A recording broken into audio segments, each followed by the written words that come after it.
Hi students, it's me, Mrs. Louderback, and today I'm going to go over writing your concluding paragraph. So this should be the last paragraph on our 5-paragraph essay, which should be really good feeling when you leave class today, knowing that you have 5 paragraphs done, and that tomorrow is just editing and formatting.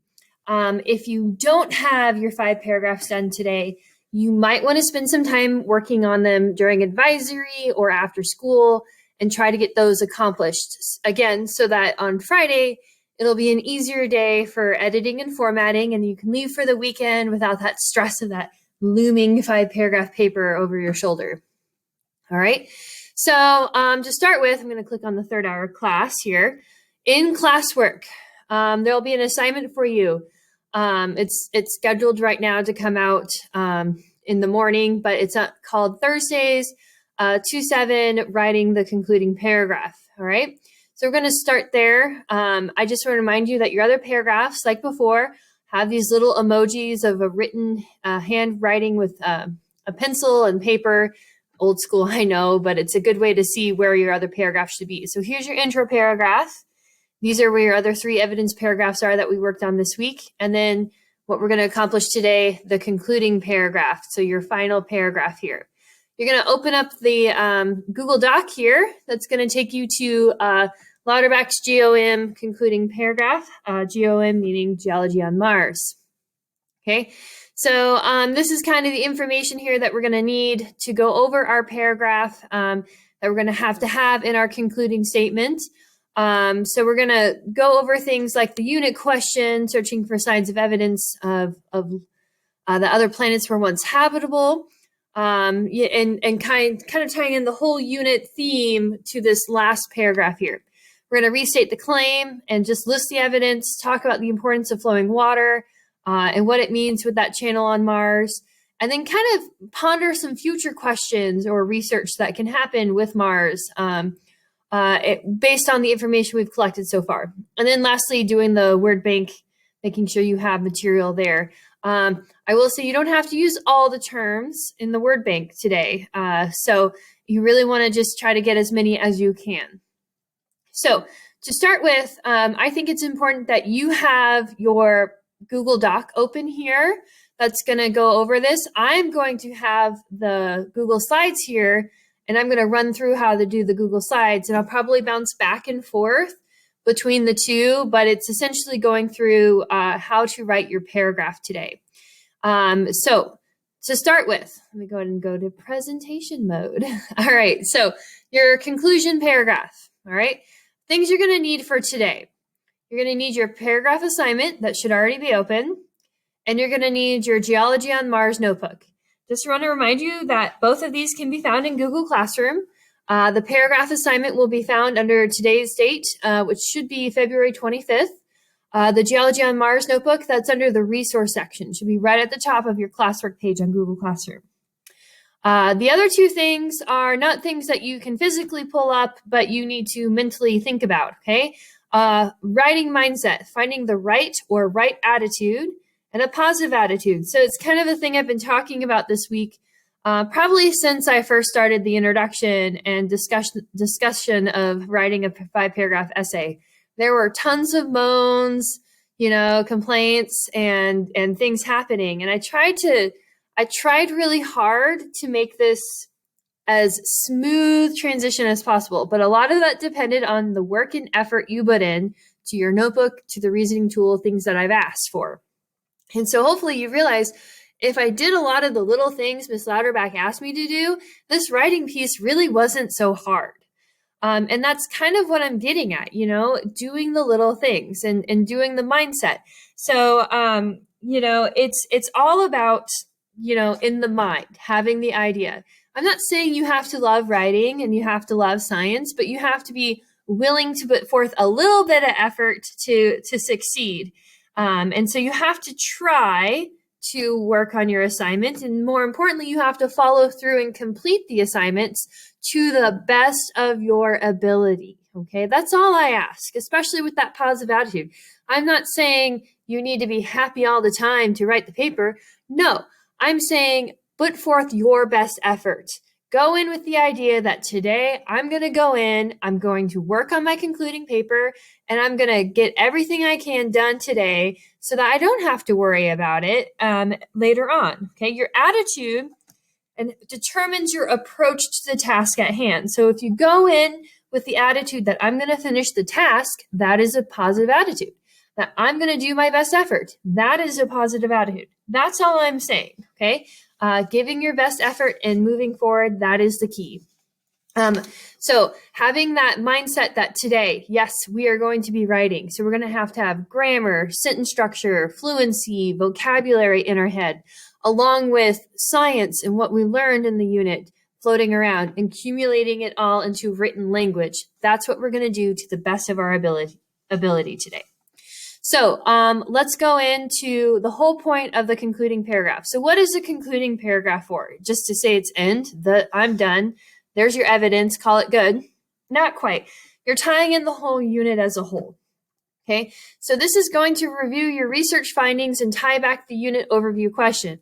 How can we search for evidence that other planets were once habitable? As of right now, Earth is the only planet we know that's habitable, that has life on Earth. Okay, is it possible that at one point, some of the other planets near Earth had habitable conditions necessary to support life, and that the life could have existed? All right.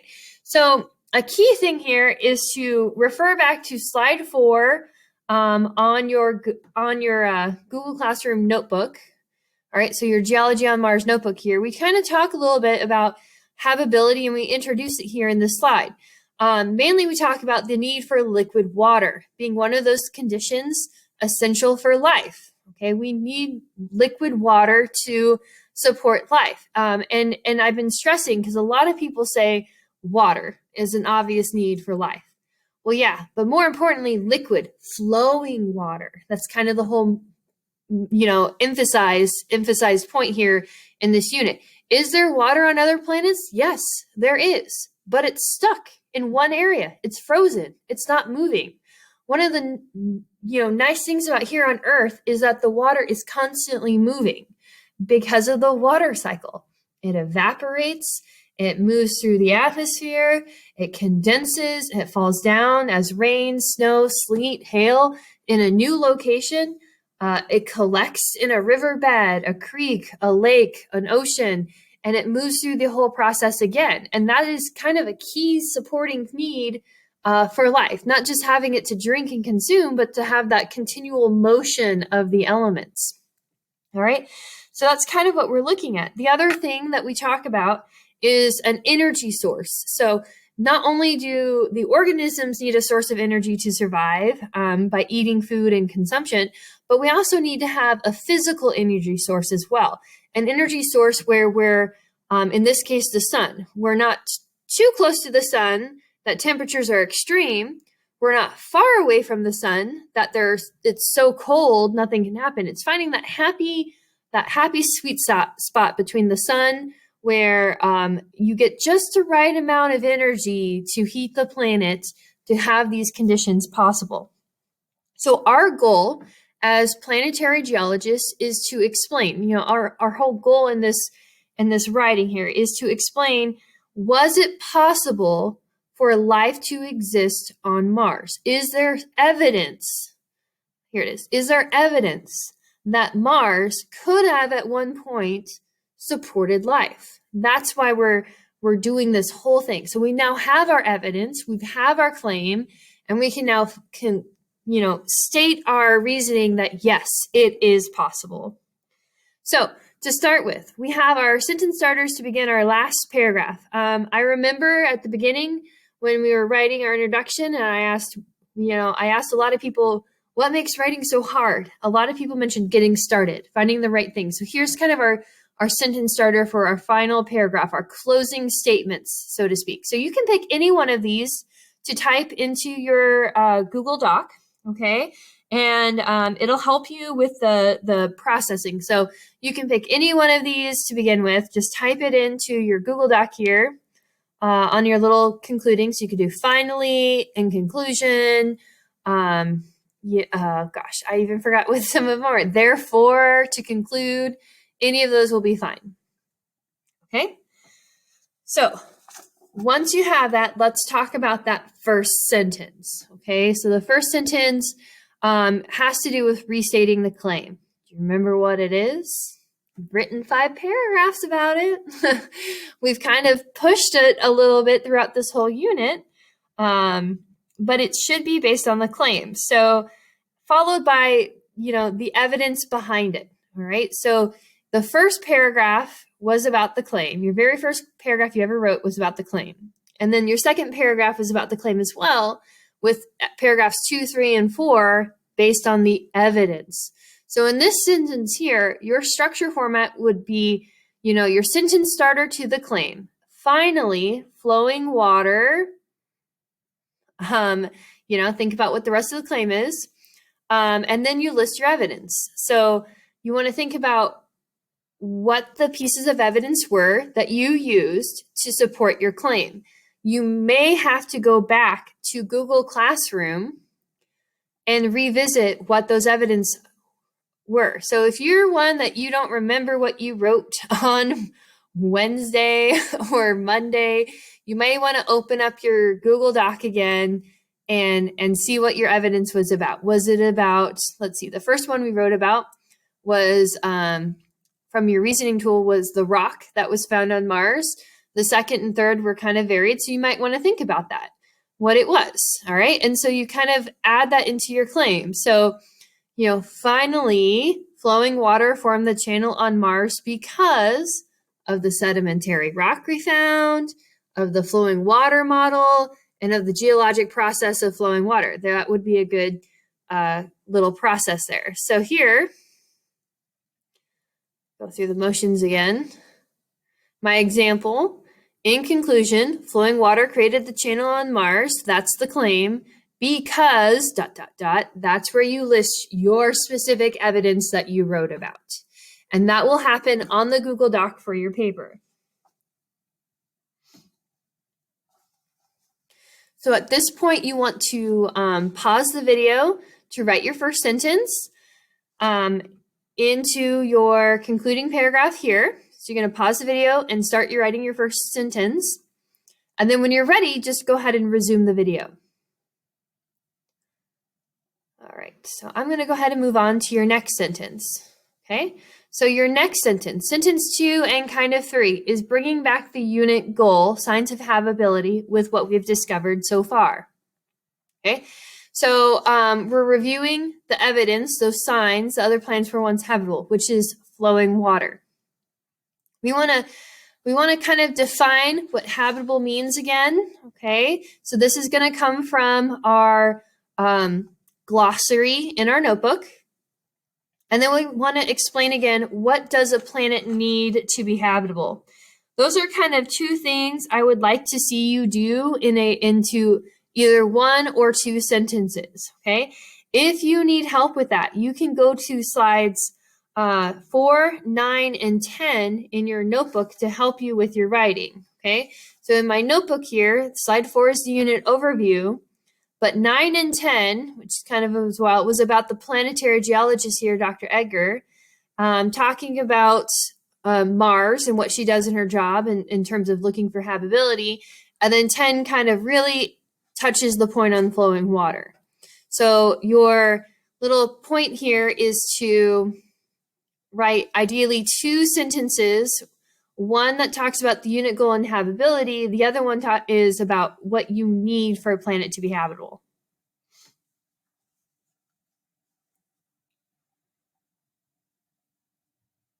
So an example would be, our goal was to search for evidence of habitability. That's the unit goal. And then notice I put a comma, insert definition. So then this is where I would type in the definition here. So our goal was to search for evidence of habitability, which is anything needed to support life, all right? Something like that. Then the second one would be, a habitable planet will need ... So you'll have to review a little bit what a habitable planet needs, all right? And see, I just took the stem of the question here, to start the sentence on the next one. All right, so that's kind of how I started that process. So that should be your next 2 and 3 sentences. So that is where you're going to write back into your Google Doc. So again, I would recommend you pause this video and you open up your Google Doc and you write your second and third sentence in your Google Doc. All right. When you're ready, you can start again the video and we'll move through.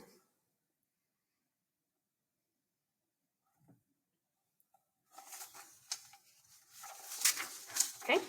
So then the fourth and possible fifth sentence is about habitability towards Mars. So now that we've kind of reviewed our goal, searching for habitability, and defined what that means and looks like, we have to explain the importance of flowing water, that it provides a sign that Mars was once habitable. If liquid water did form the channel on Mars, which I kind of want to rephrase that now, because I don't want to do the if. We now know it formed the channel on Mars. What does that mean about past habitability? You're going to answer that question, okay, as your next sentence. Okay, so you're going to answer it. You know, it's almost like if I were to assign this to you as a homework assignment and ask you to write this in a sentence, that's all I'm asking.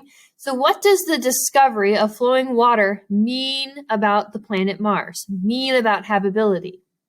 You kind of want to ponder that. Again, maybe review slides 4, 9, and 10 on your notebook to answer those questions. Really, it comes down to possibly having life to exist on other planets. Most likely microscopic. I'm not talking large life forms like elephants, humans, and giraffes or whales, but you know, the possibility that life, it had the conditions to have life. So an example sentence here, discovering flowing water on Mars is important because, you know, add that reasoning in. So at this point, you're going to, again, probably pause the video, go back to your Google Doc and write down your next sentence about how the habitability of Mars and finding liquid water on Mars, sorry guys, finding liquid water on Mars is so important towards having life. And having the key needed for life. So that should be ideally your fourth or fifth sentence, okay? You notice how I'm going back and forth between my concluding paragraph, I have my slides up here. Hopefully the sub will have through that, but more importantly, the notebook. Again, it's so important to revisit your notes when you're writing, to revisit the key point. What is it that I was supposed to go over and look and do? Okay. All right. So now we're on to the last sentence of our notebook. So yay. All right. The last sentence, and I said notebook and I meant paper, the final sentence of our final paragraph of our paper. So that's good. All right. So here we're talking about the future ideas, future endeavors. You know, one of the things we like to do as scientists is relate to what our research has done to possible future exploration, resources, research, you know, possible travel, kind of relate it to, okay, here's the information. Now what? What can we do from here? Well, we can expand our knowledge. And so that's what we're going to be doing here. So in your last sentence, you want to give an example of a future question or mission related to Mars being habitable and what you've learned in this unit. You want to explain how your example relates back to the unit, all right? So you want to think back to the entire unit. And I'm talking even before we started the notebook with Mars and Amplify. I'm talking January at the very beginning. We even started talking about space and the planets and all the materials inside space. And then we talked about what makes Earth special and the habitability. So what are some areas we can continue to expand on our knowledge? It doesn't necessarily have to be Mars.